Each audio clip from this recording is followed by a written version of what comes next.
Subscribe and click on the bell icon to be the first to see the latest videos. First of all, I must say I'm impressed with one thing. Transformance Forums is a platform where I keep coming. I have a great sense of attachment with this forum. This is the first time I'm here at a forum where I do not have the expertise. But what I really want to appreciate is this is the first time where every single person is back on their seat after lunch on time. And no one other than the executive assistants can do that. And that's my firm belief, and it has got endorsed today. Amazing. There was a motivation to do that, actually. But the motivation doesn't work in other forums. Here this is just amazing. It's wonderful. Right, so soon after lunch, speaking to a bunch of the smartest people that I know, I think I should do something very different. Which is what I normally do. I don't practice the same thing. So I have not made a PowerPoint presentation. For the simple reason is that I'm a little lazy when it comes to making presentations. That's the honest reason. Another reason is I have been traveling like crazy over the last 2 weeks, and I was not sure if I will be able to do justice to this audience if I make a PowerPoint presentation about an area where the expertise is there. Right? So that was the second reason. Yeah.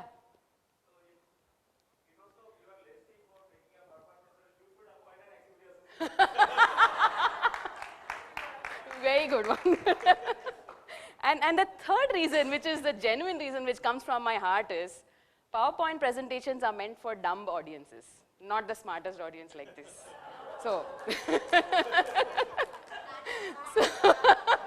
absolutely. So now that, yeah.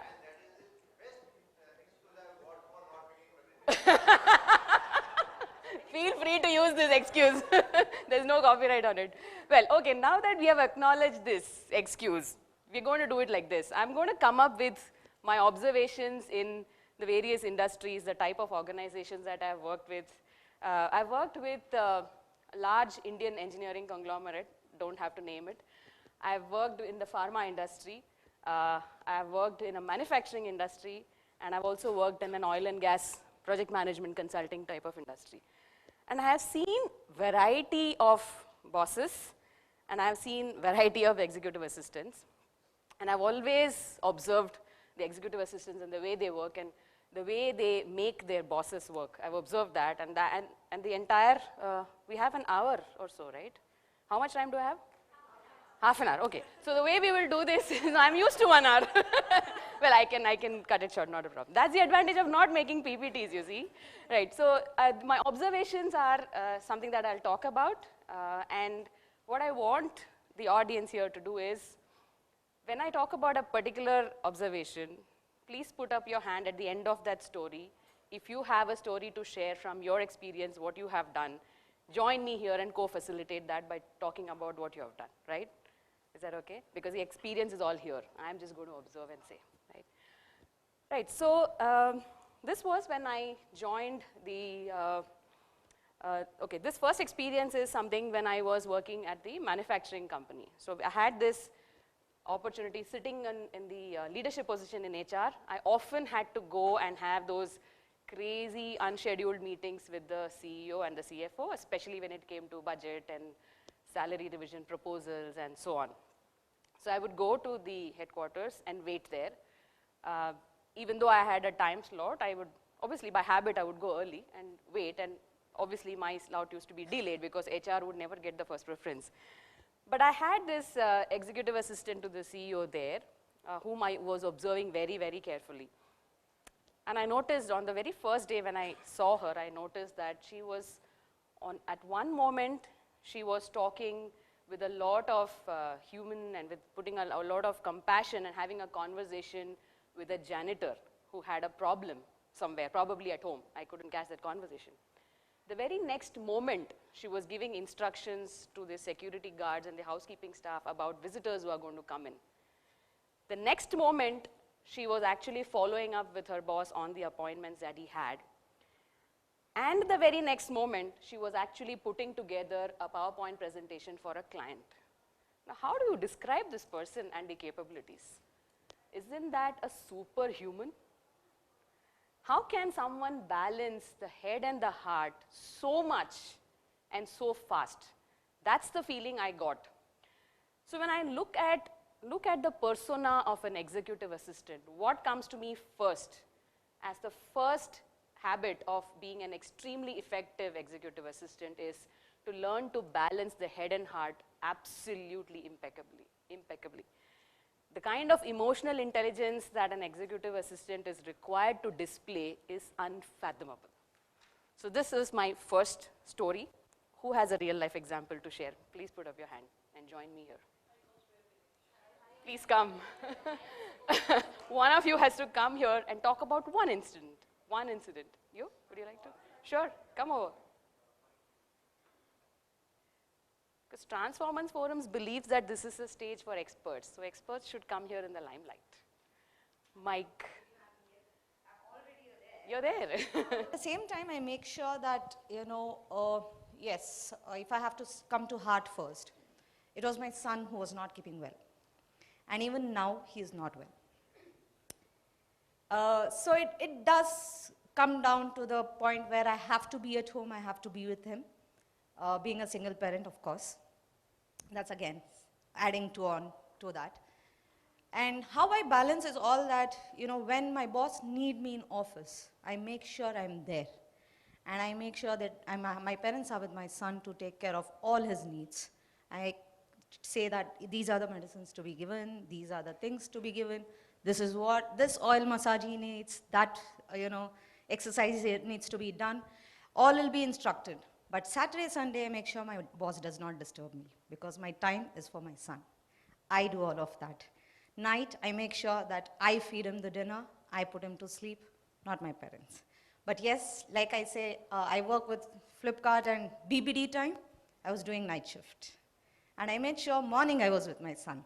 So basically it comes or boils down to a point where, my boss understands that yes, when I need my assistant to be there, she's there. I gain that, trust from him. And ultimately he knows that I'll do everything what it takes to make sure it has been executed, it's on time. He has all the deliverables at his table. And if I'm not there in office, there's always a backup. Though I do not give his calendar access to anybody, but make sure that, okay, this is there, just make sure he is there in the meeting.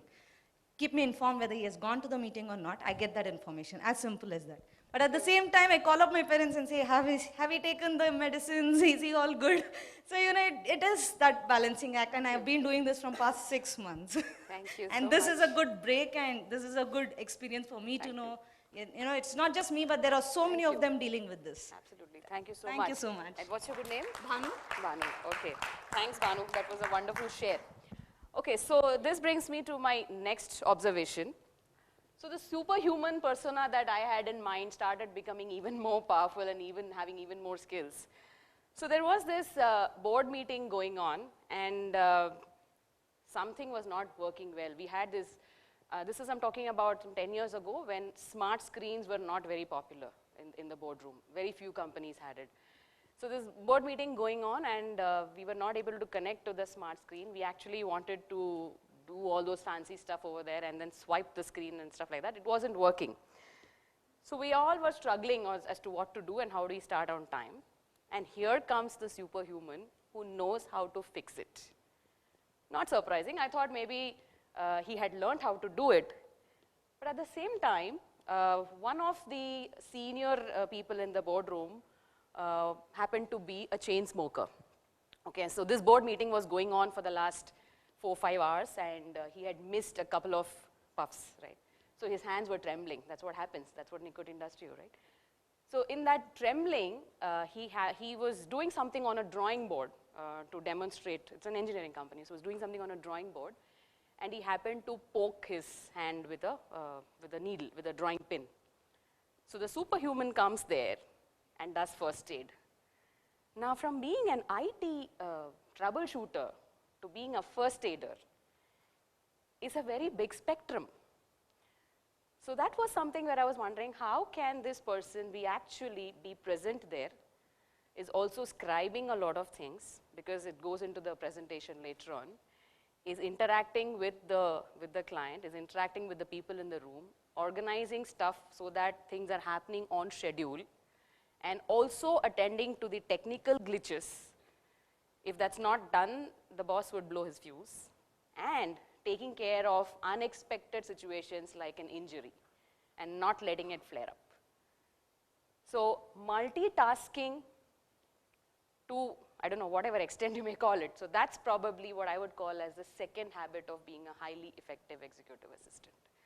This is something, when people like us who have decided to go into a particular stream, we figure out that if I'm going for engineering, I'm not even going to touch biology. I am an engineer, I'm a software engineer, I'm not even going to enroll myself for the first aid training that the company is doing.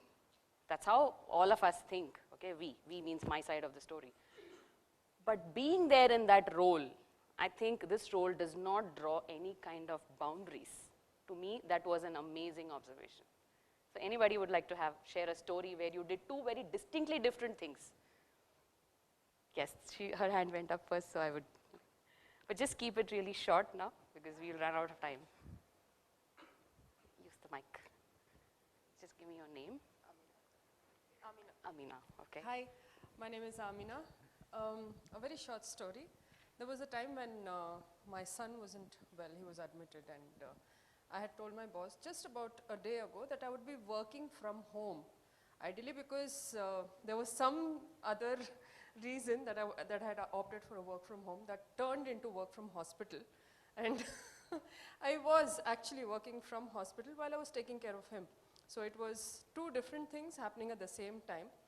And I feel ideally all of us, whether it's an EA or any other stream, all of us do get into this position where we are working as well as we are doing something else. No, but the difference is the expectation from an EA is that you will know all skills. Yes, it does. Yeah, and that's not an expectation from the others. And also that we are working 24/7. Yes. Whether it is a Saturday, Sunday. There have been times when I have, when I have logged in, worked at odd hours like 4 a.m., 2:30 a.m. I mean, we can't come back and say, That's the difference. we can't come back and say, no, this is not the time we work, or, that's how I feel. Thank you. Thanks for sharing that. Great. Right, so moving on with my experiences and observations, there was one situation where the CEO was very, very fond of media, being on the media. So again, I don't have to name the company. This is also something that I observed. So he had a client visiting him. It was a surprise, sudden visit. So he called up the executive assistant on a Friday evening and said, Saturday, tomorrow, I have a dinner meeting with this client in this location. Right now, have 2 seats booked for us for dinner, and ensure that you're getting media there to video shoot that, because I want it up as soon as we can. So she happened to be a good friend of mine, so she told me that she was supposed to catch up with me on something, as I was kind of coaching her on certain skills and all of that, and she said, we can't do that now because I have an assignment to do. So I was wondering, Friday evening, what assignment? So out of curiosity I asked, and that's when she told me this. And I said, so are you going to do it? Because the location that he spoke about in Bangalore is a place where you won't get a reservation quickly. You just can't, no matter who you are, okay? And she said, I don't care about all of that. I need to do it, so I will not catch up with you now, and let me get on to the task. I was really skeptical about how this is going to happen and how well it's going to happen, and I was actually dreading the consequences. So mentally, I was preparing to coach the CEO on not to do those consequences that I expected would happen. So I was on another trip saying, something terrible is going to happen and I'm going to save the day. And before I could know what happened, Saturday night, I saw a message saying, watch this slot on CNBC on Sunday morning. It'll be a recording of the dinner discussion that happened, which closed a deal. It happened. So I said, wow, all my preparation of coaching the CEO to handle this well and all of that, how am I? So then I was really, really curious, and I asked her, how did you manage to do it? And she said, I knew that reservations are not possible, but I can't go and say that it can't be done. It doesn't work that way. So she said, I figured out that I need to talk to some of my networks who can manage something for me there, okay? So she spoke to her networks, she spoke to people known to her who had long-standing relationship with that particular restaurant, so they could get a seat of choice. She found out somebody in her previous organization who was in the media and who could get the right people to do that video shoot and put it on CNBC. All this from Friday evening around 7 p.m. to Saturday afternoon was done and sealed. And nobody even knew how she did it unless I asked about it. So it was an amazing thing. So this is what I called as resourcefulness raised to the power of infinity. I have never seen this kind of resourcefulness in any other job that people do. It's very easy for all of us working on projects to say that this was not ready, that was not ready, and therefore we couldn't deliver on time. EAs, according to me, do not have that choice, right?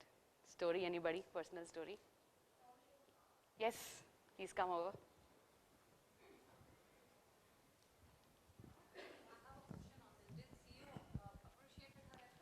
That was my job to ensure that he did. So we actually gave her the Star of the Month award, which was not just a routine award. The Star of the Month award in that organization was designed for someone who would really go out of the way to do things. So it's not that every month a person gets the award. That's a rotation kind of a thing. This was something where a personal note from the global CEO would go to her family for doing something out of the way. Although, yeah, and believe me, I had to face a lot of resistance because people said it was her job, okay? So they said that it is not out of the way. Then I clarified what is the definition of a job here and what is out of the way. So that was what it was. Yes. Your name, please? Good afternoon. My name is Sandhya. I just want to share one of the toughest tasks I had 6 years back, not now. So probably because I'm specifying it 6 years because it's related to something 6 years back only. We can, because nowadays you can say that we have a mobile, you have a Google, everything. So 6 years back it was something different with related to credit card. She was in a Europe country and she had lost her credit cards. She did not have credit. She wanted to block it. And it was a day for her and it was midnight for me, something 12:30, 1 o'clock. She rang me up. Sandhya, I don't know what I'm going to do. I want my all credit cards to be blocked now immediately. So there was no option, something like that, doing it now. So block number, message kar do, wo sab nahi tha. So it was something I have to do. So I'm at home. She said, you take my BMW, you do whatever you want, you go to office, you do my work. So BMW kar jane se kaam nahi hoga. So then I just called up to the person who handles the keys in the office.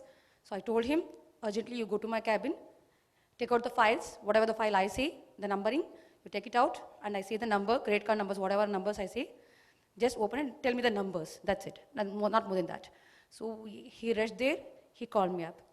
I put an internet, call center number liya, or call center walo ko call karke, I said that these are the numbers, whatever, those 3 cards. I called them up, I said that these numbers have to be blocked immediately. You can call up the registered mobile number and you can confirm from her before blocking it because she can. So I messaged her saying that you will get a call, you have to reconfirm for blocking the numbers. And it happened almost all in 30-40 minutes. I did it, I blocked all the cards and she was very happy and she called me up in the next 30 minutes. Thank you so much, darling, I love you. So it was all about working with the mind at the situation. It was 12:30, 1 o'clock midnight, and I don't think so that it's very sleepy moment, and you won't get it. You won't if you had worked in a tents, I wouldn't have done anything probably. So it all with a normal thing. I planned it. I did it. It happened. So it's all about like. One more thing is after resigning my job, I'm again back to her after 2 years. So I resigned my job for my kid. So my kid was 3 years old when she called me back. She said, you have taken enough break, you come back to me. I want you. So, very good. So it's all about connecting with the, I mean, it's not just, we cannot say that we are just EAs. We are more than that. We are something part of their body, their hands, their legs, everything Absolutely. we are. Absolutely. We are everything. Fantastic. We are their mind. So we have to work on their minds, not on our minds when we are working for them. So personally जब काम करती हो तुम्हारे लिए कर लो, उनके लिए जब stand on her shoe and think what you want to do it. Very That's well it. said. Very well said. Thank you so much. Thank you. Thanks. Right. So talking about this, now this particular story which I mentioned, I almost thought that it's just not going to happen because it was not as easy as I said. I knew how difficult and how next to impossible it was. So when I heard her telling me how she did it, the first statement actually she said is, I first took a deep breath. And I got floored. How many of us in the corporate world actually think about first getting ourselves calm before we jump into action? I do a lot of work with project managers because I've been working in project management company. Even as a CHRO, I was with a project management company. So I understand how project managers, engineers work. And project managers are expected to deal with uncertainties like this. They are expected to manage stress. They are expected to coordinate with a lot of people. There, I have had to make them sit down and go and teach them, take multiple sessions for them on how to deal with stress. But for you guys, it comes automatically. And the first thing she said is, I took a deep breath. So that brings me to the next habit of being a highly effective EA is, how do you stay calm in the workplace? That's probably the most important thing because the kind of stress is just unfathomable. Already the last 15 minutes that I've said is there. You want to say something? You want to share a story? Yes. Then I'll complete mine. I'm really thankful, Harini, for coming across and encouraging and boosting our morale. I would say every one of you will agree to it. And thank you, Transformance, for providing an opportunity to connect with such a brilliant group of EAs around. And they deserve a round of applause. for Absolutely. themselves. Absolutely. And thank you so much. Harini, about your question, dealing with such situation, you sometimes cannot express. And especially when you come across with years of experience by working in varied industry and people you work with. Today's age have given us mode of communication, varied mode of communication that allows us to outburst our anger or situation in an appropriate way.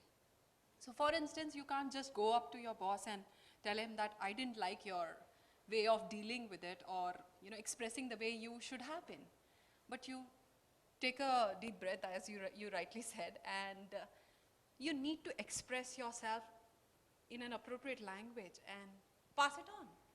That, the way Jan Jones talk about, that tell him appropriately that you did not appreciate this and express your feelings, how you managed through it and how he should have appreciated the work which given behind. And I'm really thankful the kind of words you're using for EAs, because for me it's a 20th year of working as an executive assistant, and there are very rare forums who encourage EAs to be successful in every organization. Thank you so much. Thanks, Sonia. So,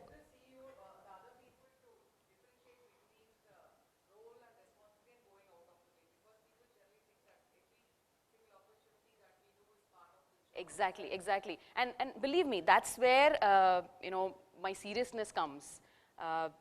Certain positions, certain roles in an organization are taken for granted, right? So, yeah, EA is one.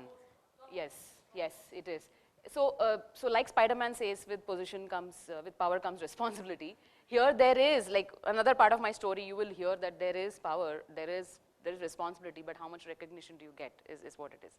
Right, so talking a little more about taking a deep breath. So I also had the opportunity in my pharma days when I was actually a pharmacist, okay? I was not in HR at that time. So that was a family-run business. This I'm talking about 25 years plus back. So in a family-run business, there was this lady who was all in all. She was also, she was the EA to the proprietor, plus she was managing the travel desk and admin and stuff like that because position was taken for granted for a way, okay?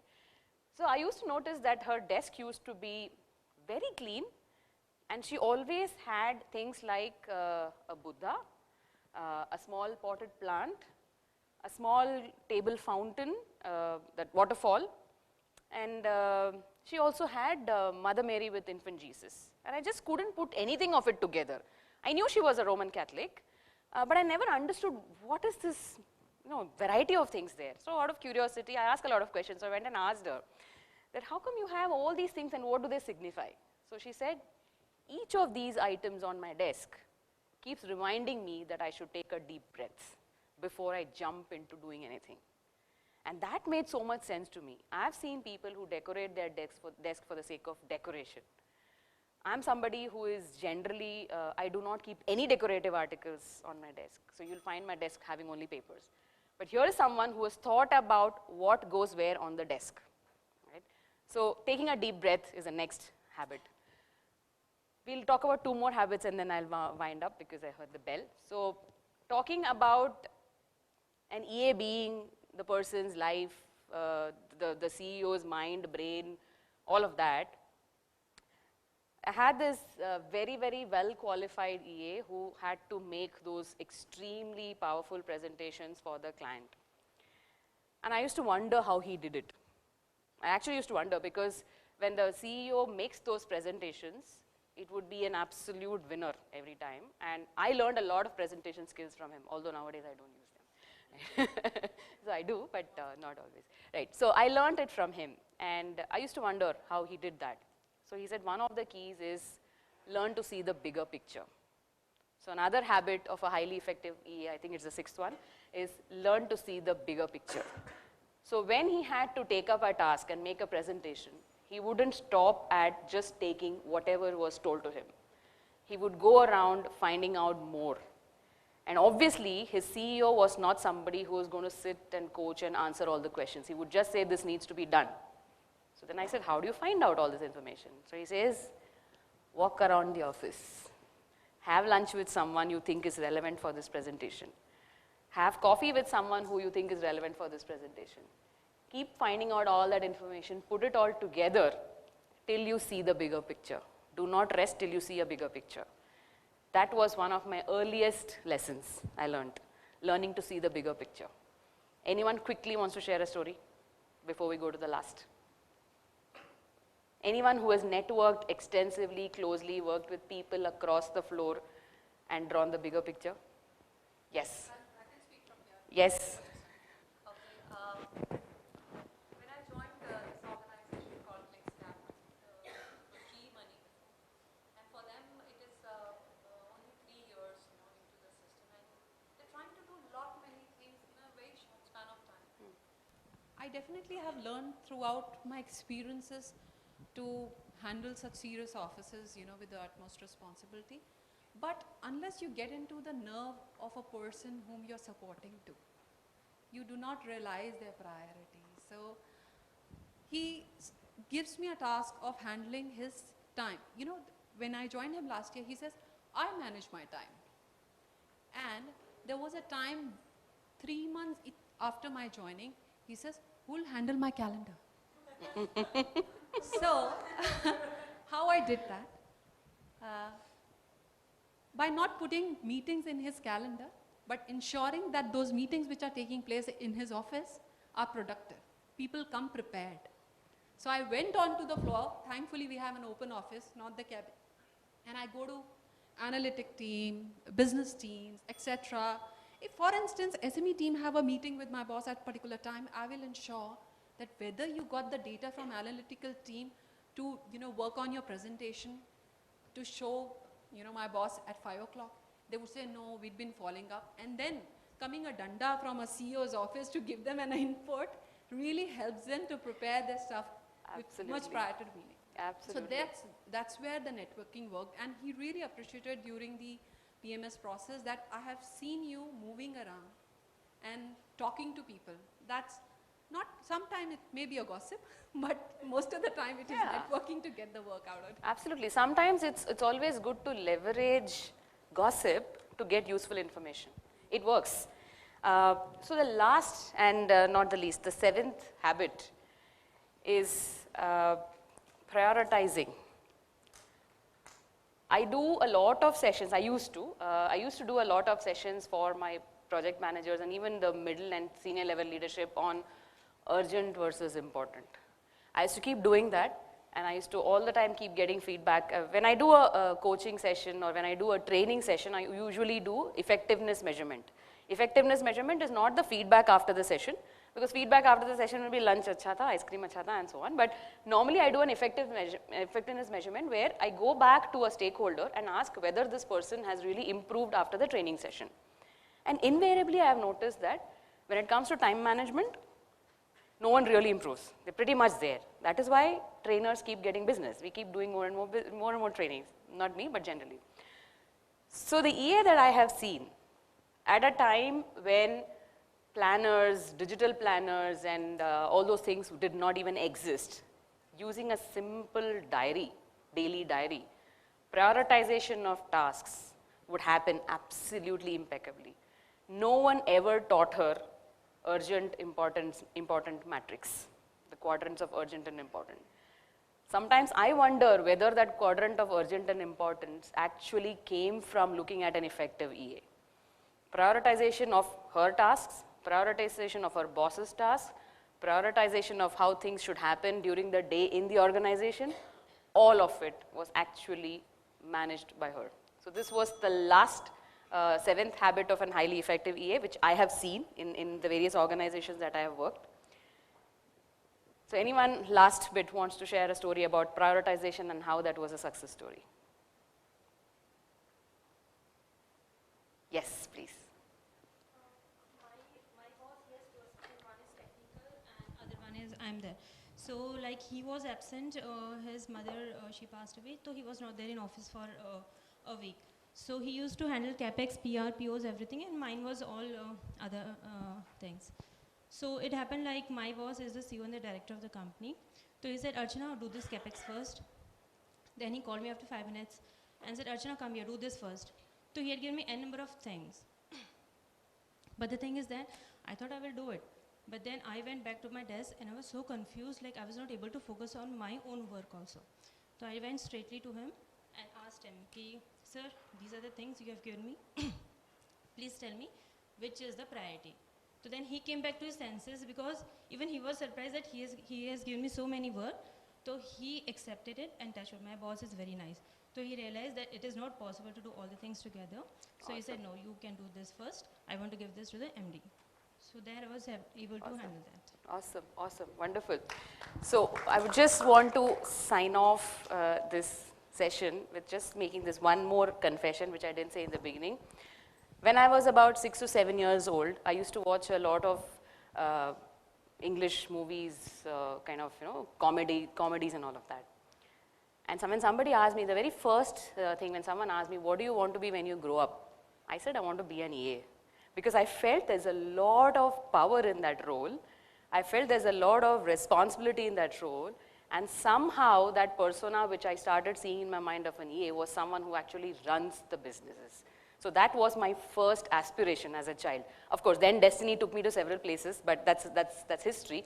But believe me, it was not only me, a lot of young children, when I ask them, what do you want to be? If I show them how people work, like if you go to a place like Kidzania and show people different roles, how things work, I think many young children will first feel that the role of an EA is what they want to be when they grow up. Yeah. So one more round of applause to everyone else, and then I sign off. Thank you so much.